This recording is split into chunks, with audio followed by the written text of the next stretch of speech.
On March 2nd, 2020, something unprecedented happened. For the first time in history, the Vatican opened the complete archives of Pope Pius XII, 16 million pages documenting one of the most controversial periods in Catholic history, World War II and the Holocaust. Researchers had waited 80 years for this moment. Some would find evidence of quiet resistance. Others would discover uncomfortable silences. But everyone would confront the same reality. The Vatican doesn't just preserve history, it controls when the world gets to see it. This is the story of the world's most secretive archive system, hidden in plain sight at the heart of Rome. A place where access is restricted, documents remain classified for decades, and beneath the marble floors of St. Peter's Basilica lies a city of the dead that most visitors will never see. We're going to examine exactly what the Vatican hides, how it hides it, and why the answers matter more than you think. My name is irrelevant. The evidence is everything. And over the next hour, we're going to follow the documents, the restrictions, and the physical spaces that make Vatican City a living contradiction. A place that claims to preserve truth while carefully managing what truth the world is allowed to know. Let's start with a question that sounds simple but isn't. What exactly is the Vatican hiding? The answer begins with understanding what the Vatican actually is. We're not talking about a church. We're talking about a sovereign nation-state, the smallest in the world, just 121 acres, entirely surrounded by Rome. It has its own laws, its own banking system, its own postal service, and critically, its own rules about what information becomes public and when. This isn't a conspiracy, it's jurisdiction, and jurisdiction means control. At the center of this control sits an institution that, until 2019, was called the Vatican Secret Archive. That name alone, secret, generated centuries of speculation, mystery, and more than a few wild theories. But on October 28, 2019, Pope Francis made an official announcement. The archive would be renamed. From that point forward, it would be known as the Vatican Apostolic Archive. Why does a name change matter? Because words matter. And secret had become a problem. The original Latin name was Archivum Secretum Vaticanum. In Latin, secretum doesn't mean hidden or forbidden. It means private, personal, reserved for the Pope. But in modern English, Italian, and virtually every other language, secret carries a very different weight. It implies concealment, conspiracy, something being deliberately kept from public view. The Vatican insisted for decades that this was a translation issue, a linguistic misunderstanding. Scholars agreed, but the damage was done. The phrase Vatican Secret Archives had become synonymous with hidden knowledge, banned texts, and suppressed history. So the name was changed, not to open the archives more widely, but to clarify what they always were. Private papal records, not a forbidden library from a Dan Brown novel. But here's the thing. Changing the name didn't change the access restrictions. And those restrictions are where the real story begins. The Vatican Apostolic Archive contains approximately 53 miles of shelving. That's not an exaggeration. 85 kilometers of documents stretching back over 12 centuries. Letters from Michelangelo, correspondence from Galileo's trial, the papal bull excommunicating Martin Luther, Henry VIII's request for an annulment, records of Inquisition proceedings, diplomatic cables from World War II. Every papal decree, every letter to and from a pope, every administrative record from the central governance of the Catholic Church since the 8th century. It is, without question, one of the most important historical archives on Earth, and almost no one can see it. Here's how access actually works. You cannot walk in, you cannot browse, you cannot request everything you have on the Crusades or documents about Galileo. The archive is not a library. It is a research facility with rules designed to restrict, not facilitate. First, you must be a qualified scholar. That means holding an advanced degree or demonstrating equivalent research credentials. Second, you must apply in writing, explaining exactly what you intend to research. Third, you must be granted permission by the prefect of the archive. Fourth, even if you're approved, you can only request 3 documents per day. And fifth, you must already know what you're looking for. You need the date, the classification, and the catalog reference. There is no general index, no searchable database, no open stacks. Why? The official explanation is preservation. These are fragile, irreplaceable documents. Unlimited access would mean deterioration, damage, theft. That's not unreasonable. But it also means that what gets studied, what gets published, and what becomes part of the historical record is shaped by who gets permission, what questions they're allowed to ask, and which documents the Vatican chooses to make accessible in the first place. And then there are the documents no one can request at all, because they haven't been released yet. The Vatican operates under what's called the 75-year rule. Any document related to a pope cannot be accessed until 75 years after that pope's death. This is why the Pius XII archives only opened in 2020. Pius died in 1958. 75 years. Researchers had been demanding access for decades, particularly regarding the Vatican's actions during the Holocaust. When the archives finally opened, over 200 scholars descended on Rome, combing through 16 million pages, searching for answers to one of the most painful questions in modern history. Did the Pope do enough? What they found was complicated. Evidence of private efforts to hide Jews, diplomatic protests to Nazi authorities, but also silence, public silence, and that silence has fueled debate ever since. The point here isn't to settle that debate. The point is this: the Vatican decides when the world gets to ask the question, and 75 years is a long time to wait for the truth. But the restrictions go deeper than waiting periods and access rules. Because beneath all of this lies a second question, one that researchers rarely ask out loud. What if there are documents that will never be released at all? That question brings us to the next layer of this story, the one most people never see. In 2012, a German historian named Dr. Barbara Frail published findings that stunned medieval scholars worldwide. She had discovered a document inside the Vatican Apostolic Archive that had been misfiled for centuries. It was called the Chinon Parchment, dated August 1308, and it contained something remarkable: evidence that Pope Clement V had secretly absolved the Knights Templar of heresy.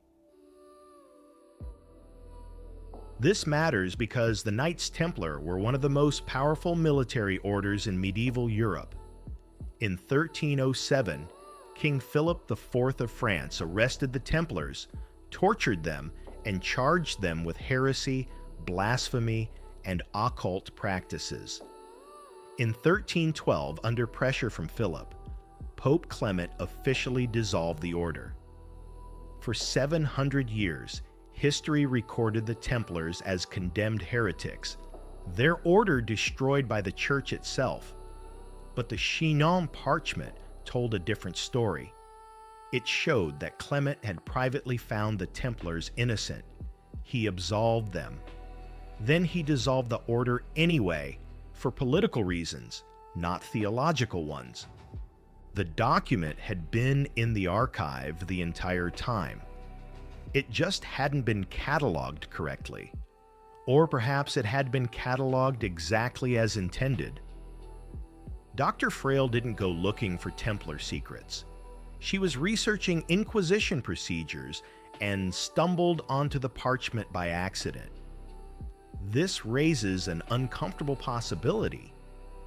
How many other documents are sitting in 53 miles of shelving, misfiled, uncatalogued, or simply never requested because no one knows they exist? The Vatican has acknowledged that portions of the archive remain unindexed. They're working on it, slowly, with a staff that is, by design, small. The archive employs only a handful of archivists. Access is limited to 75 researchers per day. 75.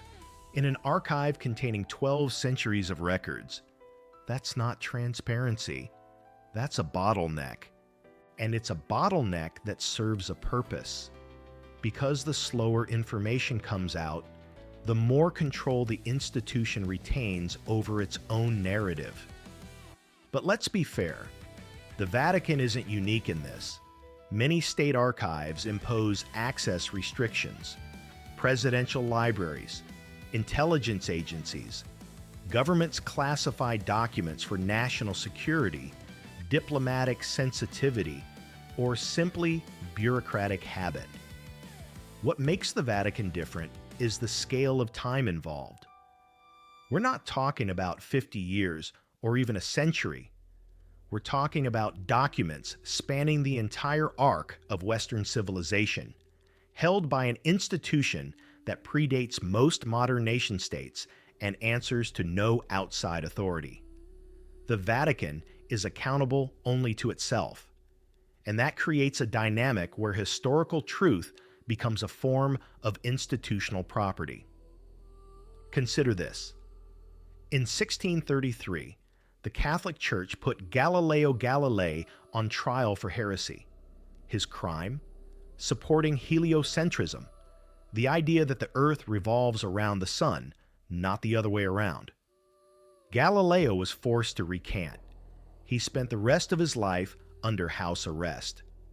For centuries, this was seen as one of history's great injustices, a moment when religious dogma crushed scientific truth.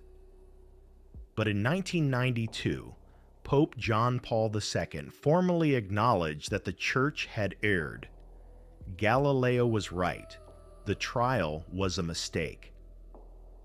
How do we know the details of that trial?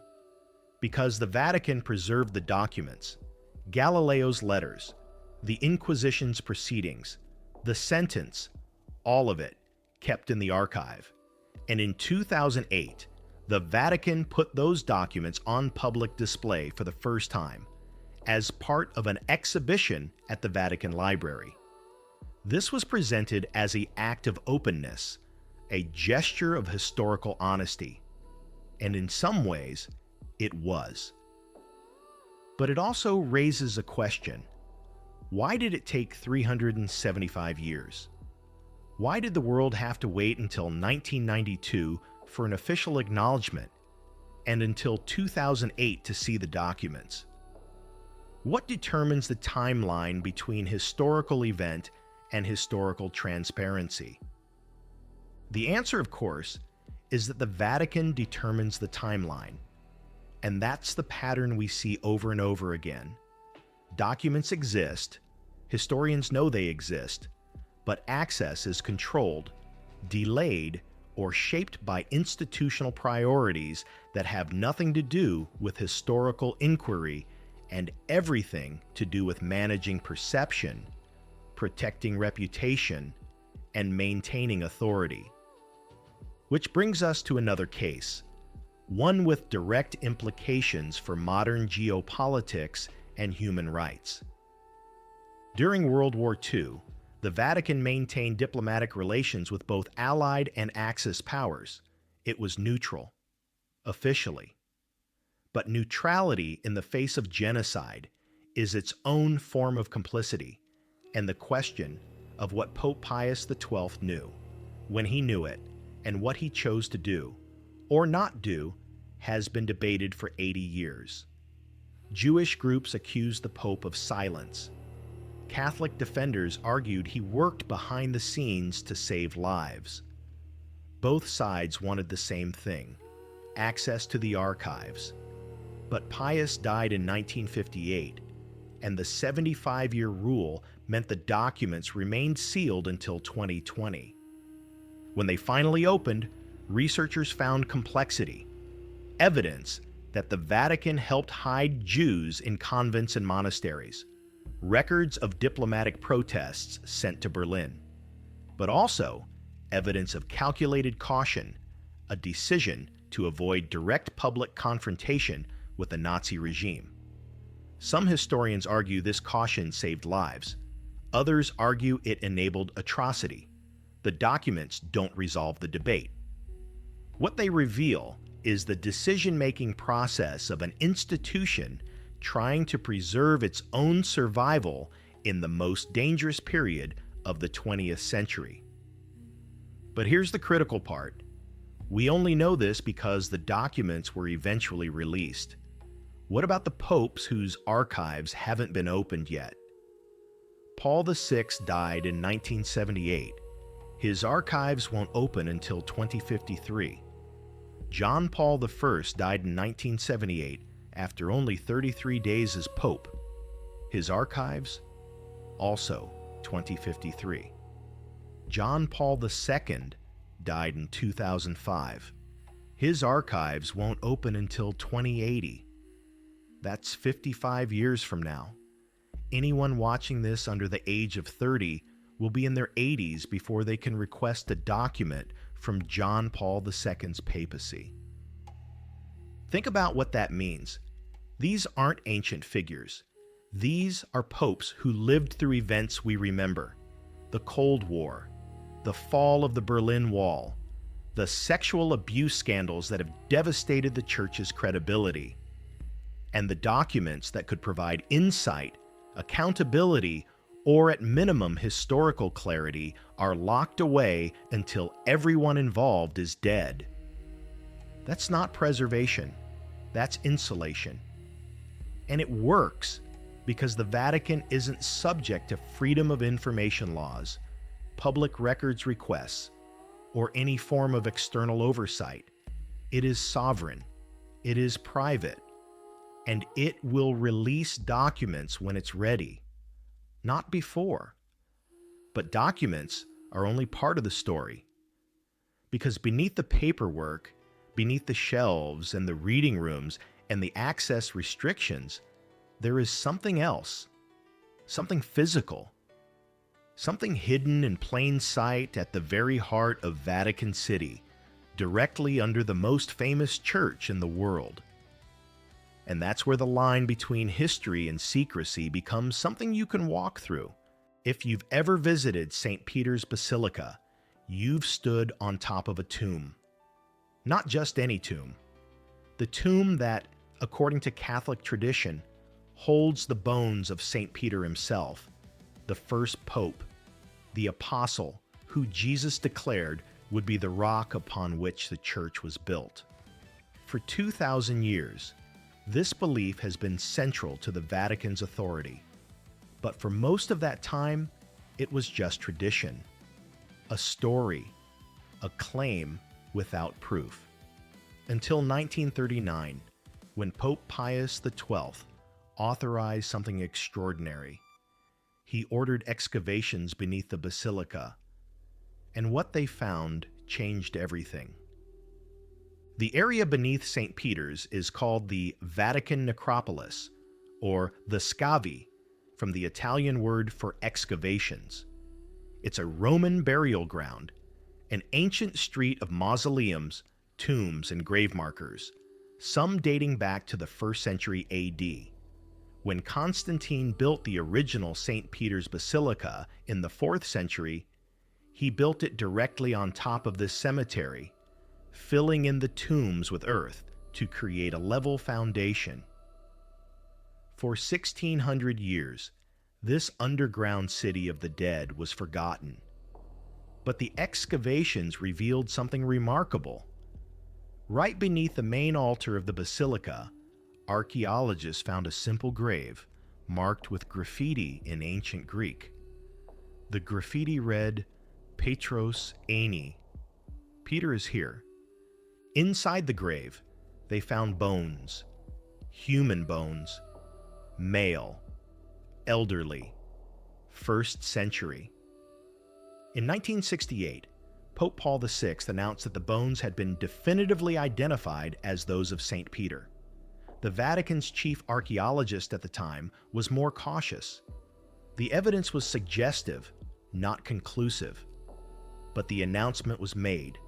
The faithful had their relic, and the tomb became officially the foundation of the Church's authority. But here's the part most people don't know. You can visit the scavi. You can walk through the necropolis, stand in front of the tomb, and see the layers of history for yourself. But access is heavily restricted. You must book weeks in advance. Tours are limited to 12 people at a time. Only 250 visitors are allowed per day. No photos, no lingering. You move when the guide moves, and you see what the guide shows you. Why the restrictions?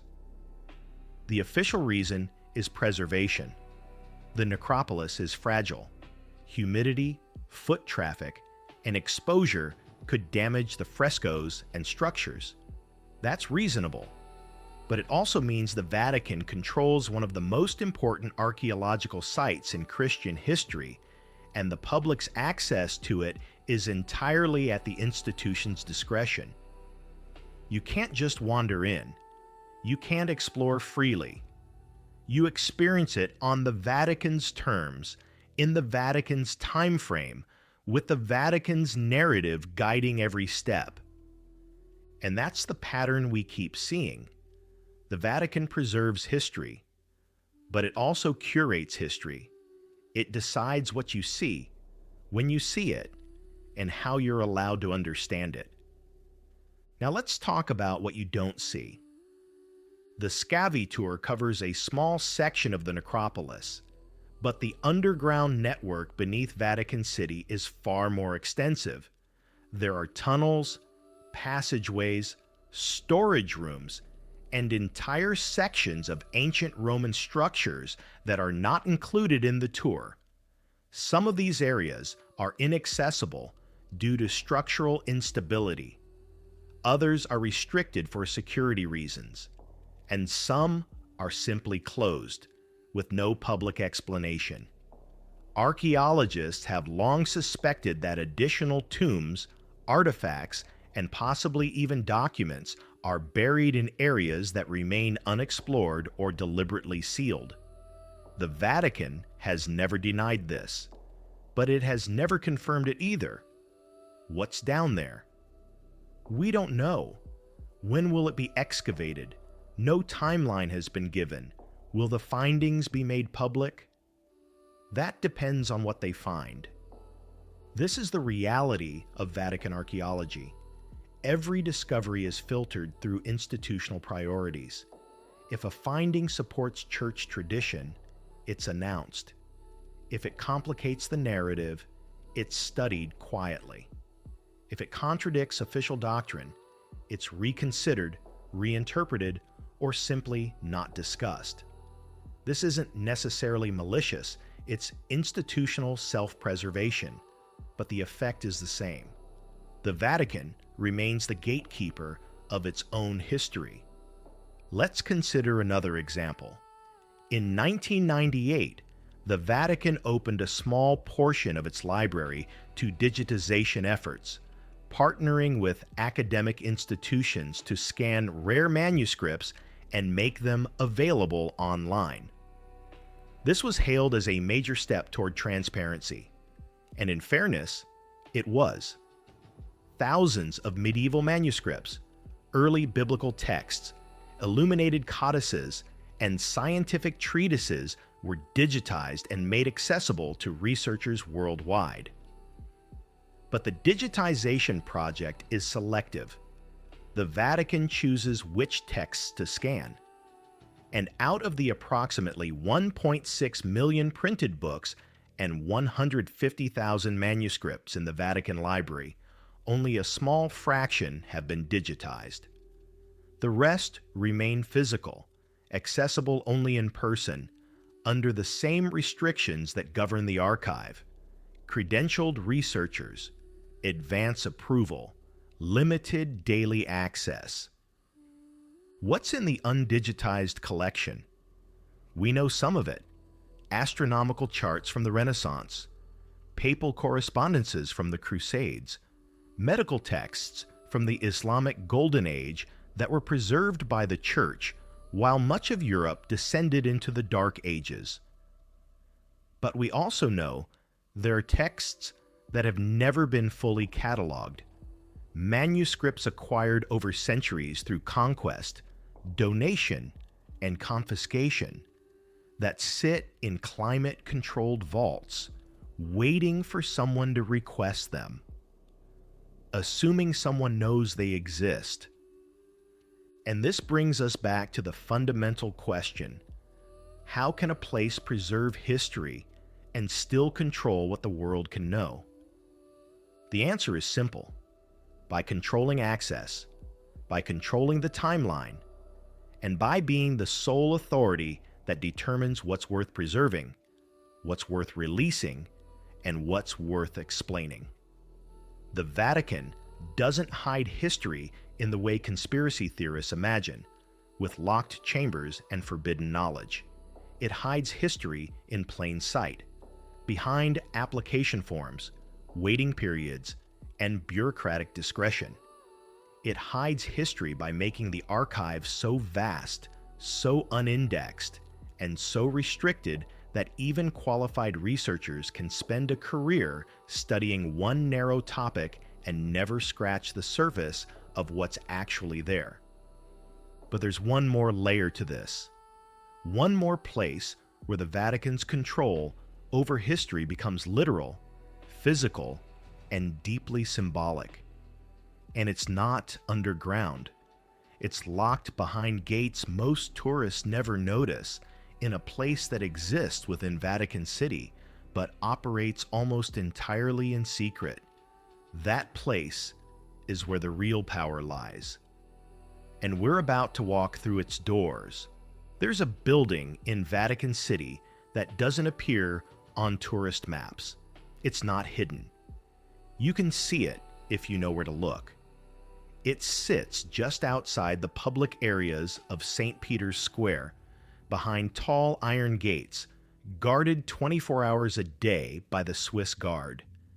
It's a nondescript Renaissance structure with barred windows and limited signage. Most visitors walk past it without a second glance. But inside that building is the Vatican Apostolic Archive. 53 miles of shelving, 12 centuries of documents, and access controlled by a single prefect, appointed by the Pope, answerable to no one but the Pope. This is the bureaucratic heart of Vatican secrecy. Not a conspiracy, a system. A very old, very deliberate system designed to preserve institutional memory while controlling institutional exposure. And it works because the Vatican has something no other archive in the world has: sovereignty. It doesn't have to answer to governments, courts, or public pressure. It doesn't have to comply with transparency laws or freedom of information requests.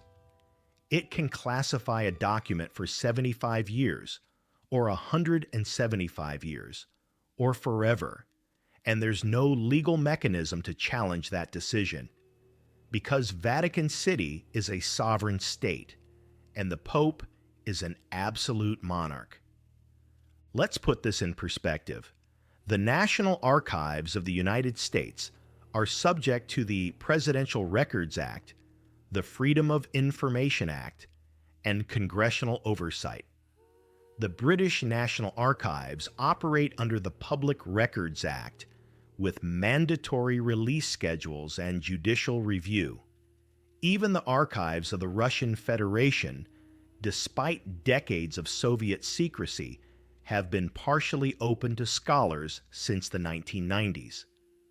But the Vatican Apostolic Archive operates under none of these frameworks.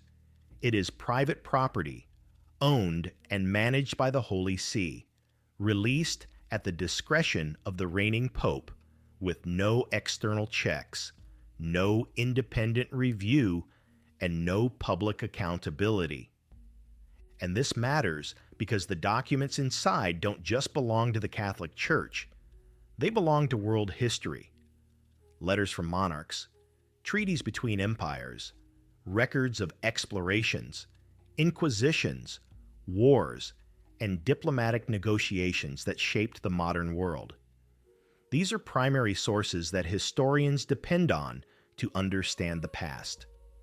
But access to them is mediated by an institution that has its own interests, its own legacy to protect, and its own reasons for controlling the narrative. Consider the case of the rat lines. After World War II, there were credible reports that Vatican officials helped Nazi war criminals escape Europe, providing them with false documents, shelter, and passage to South America. This network of escape routes became known as the rat lines. For decades, the Vatican denied involvement, but in the 1990s and early 2000s, documents began to surface, some from declassified intelligence files, others from testimonies of priests and bishops who had participated. The evidence strongly suggested that at least some Vatican officials, acting independently or with tacit approval, had facilitated the escape of wanted war criminals, including members of the SS and collaborators responsible for atrocities in Croatia, Ukraine, and elsewhere. The Vatican's official position has remained consistent. Individual clergy may have acted out of misguided mercy, but there was no institutional policy. However, the documents that could definitively prove or disprove this, internal Vatican communications from 1945 to 1950, remain restricted under the 75-year rule. Some have been released, many have not. And the ones that would matter most, the ones that would show whether the Vatican's leadership knew and approved, are exactly the kind of documents that would be classified at the highest levels, accessible only to the prefect and the Pope. Will they ever be fully released? Maybe. In 2020, after the Pius XII archives opened, some researchers found references to post-war refugee assistance programs that aligned with ratline activities. But the documentation was incomplete. Gaps remained. And those gaps are the space where institutional secrecy does its work, not by lying, but by controlling what can be proven. This is the sophisticated reality of how the Vatican manages its history. It doesn't burn documents. It doesn't deny they exist. It just waits. It waits until everyone involved is dead. It waits until the political consequences are neutralized. It waits until the question becomes academic rather than urgent. And then, when the documents are finally released, the institution can claim transparency while facing minimal accountability because the moment for accountability has passed. But here's the deeper issue.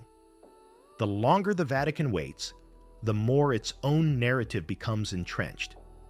By the time documents are released, the official story has been told, and retold for decades. It's in textbooks. It's in encyclopedias. It's accepted as fact. When new documents emerge that complicate or contradict that story, they're treated as footnotes, interesting historical details, but not enough to overturn the established narrative. This is how institutional control over archives translates into control over historical memory itself. And it's not just about controversial topics like World War II or the Inquisition. It's about everyday governance, everyday decisions, everyday actions of the Church that are documented, filed, and sealed away until the institution decides the time is right for public scrutiny. Take the clergy sexual abuse crisis. The Catholic Church has faced allegations, lawsuits, and criminal investigations in dozens of countries. Victims have demanded access to internal church records documenting accusations, transfers of abusive priests, and decisions made by bishops and cardinals. Some records have been released through court orders, but many remain in diocesan archives or in Vatican archives, protected by canon law, privacy claims, and jurisdictional disputes. The Vatican has released guidelines. It has issued apologies. It has removed clergy. But the full documentary record, the kind that would allow independent researchers to assess the scope, timeline, and institutional responsibility for decades of abuse, remains scattered, restricted, and largely inaccessible. Why? Because those documents are personnel records. They're confidential. They're sensitive. And releasing them would expose the institution to legal liability, public outrage, and loss of moral authority. So they stay sealed. And the Church controls the narrative, releasing information strategically in measured doses on its own timeline. This is the paradox at the heart of the Vatican's relationship with history. It is one of the world's greatest preservers of the past. Without the Church, we wouldn't have much of what we know about the medieval world, the Renaissance, or the early modern period. Monasteries copied manuscripts. The Vatican collected them, and because of that, texts that would have been lost forever still exist. But preservation is not the same as transparency, and the Vatican has always understood that knowledge is power. Controlling who knows what, and when they know it, is a form of governance. And the Vatican has been governing through information control for 2,000 years. So what does this all mean? What's the takeaway? Is the Vatican hiding something? Yes, absolutely. It's hiding thousands of things. Documents that won't be released for decades. Artifacts stored in vaults that scholars can't access. Archaeological sites beneath Vatican City that remain unexplored. But it's not hiding them in the way sensational headlines suggest. It's hiding them the way any sovereign power hides sensitive information. Through classification, through bureaucracy, through the assertion of legal and institutional privilege. The question isn't whether the Vatican hides things. The question is whether an institution that claims spiritual and moral authority should operate with the same level of secrecy as a national intelligence agency. And that's a question each person has to answer for themselves. But before we finish, there's one final detail worth considering. Something that brings all of this full circle. In 2019, the same year the Vatican Secret Archive was renamed the Vatican Apostolic Archive, Pope Francis made another announcement. He declared that the Diocese of Rome would open its archives related to Pius XII and World War II even before the Vatican's official 2020 release. This was seen as a gesture of goodwill, a sign that the Church was willing to be more transparent. But when researchers arrived, they discovered something frustrating. Many of the documents they requested were missing, not destroyed, not classified, just missing, misfiled, lost in transfers between locations, or stored in sections of the archive that hadn't been inventoried yet. This is the reality of working with the Vatican's records. Even when access is granted, completeness is not guaranteed.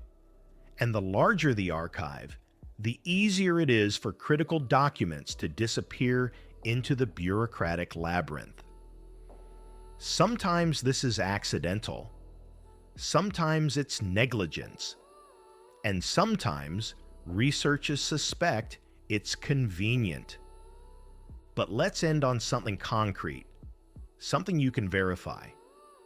In 2001, the Vatican released a document that had been classified for over 400 years. It was the transcript of the trial of Giordano Bruno, a Dominican friar, philosopher, and cosmologist who was burned at the stake in Rome in 1600 for heresy. Bruno's crime was radical for his time. He believed in an infinite universe, multiple worlds, and the possibility of life beyond Earth. He rejected core Catholic doctrines, and he refused to recant. So the Inquisition executed him. For centuries, Bruno was remembered as a martyr for science, a victim of religious intolerance. But when the trial transcript was finally released, it revealed something more complicated.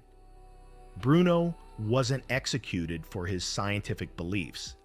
He was executed for theological heresies, for denying the divinity of Christ, for rejecting the Trinity, for claiming that all religions were equally valid. His cosmological ideas were part of the case against him, but they weren't the primary charge. The document didn't exonerate the Church. Bruno was still executed for thought crimes, but it clarified the historical record, and it showed that the popular narrative had simplified a more complex truth. This is what access to Vatican documents can do. It can correct myths. It can complicate heroes and villains. It can force us to reckon with history as it actually was, not as we wish it had been. But it can only do that if the documents are released. And the Vatican, for all its recent gestures toward transparency, remains the sole authority on when and how that happens. So here's what we know. The Vatican Apostolic Archive contains 12 centuries of human history, stored in 53 miles of shelving, accessible to 75 researchers per day, governed by a 75-year rule that ensures no living person can be held accountable for decisions documented in its pages. The Vatican necropolis beneath St. Peter's holds the bones of popes, saints, and possibly the Apostle Peter himself, but access is restricted to 250 visitors per day, guided tours only, no independent exploration. The Vatican Library holds 1.6 million books and 150,000 manuscripts, a tiny fraction of which have been digitized, the rest available only to credentialed scholars under controlled conditions. And beneath all of this, literally and figuratively, is an institution that operates as a sovereign state, accountable to no outside authority, releasing information on its own timeline for its own reasons. The Vatican doesn't hide history the way conspiracy theories imagine. It doesn't need to. It hides history by being patient, by outlasting journalists, outlasting scandals, outlasting political pressure. It hides history by waiting until urgency fades into academic curiosity. And by the time the documents are released, The institution has already shaped the story, controlled the context, and ensured that whatever is revealed can be absorbed without threatening its authority. This is the power of the archive, not what it hides, but when it chooses to reveal. And that power, more than any secret document or buried artifact, is what makes the Vatican one of the most enduring institutions in human history. So the next time you hear someone say the Vatican is hiding something, they're right. But what it's hiding isn't a conspiracy. It's time. And time, when you control it, is the most powerful secret of all. The question we're left with is this: how long should the world wait for the truth? And who gets to decide?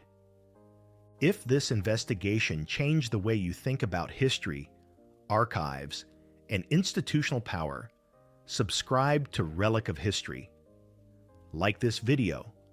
Share it with anyone who's ever wondered what's really locked away in the Vatican. And comment below with the historical case you want us to investigate next. Because the past is never really buried.